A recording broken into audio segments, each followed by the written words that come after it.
Hey there everyone, welcome back to our channel. In today's video, you are going to see how to make a boomerang on Instagram using camera roll.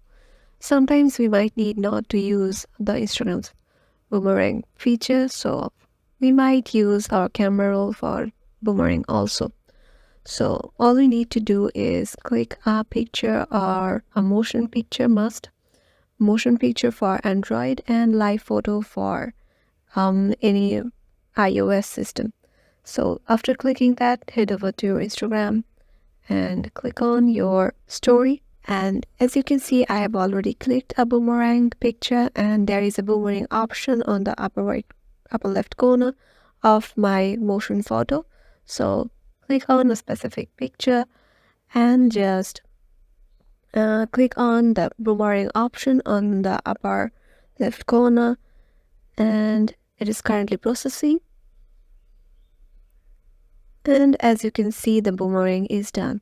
Once you click on done, the boomerang is already made. Yeah, and this is how you can do it. If you like this video, make sure to give it a thumbs up and consider to giving it a subscribe. Hope to see you soon.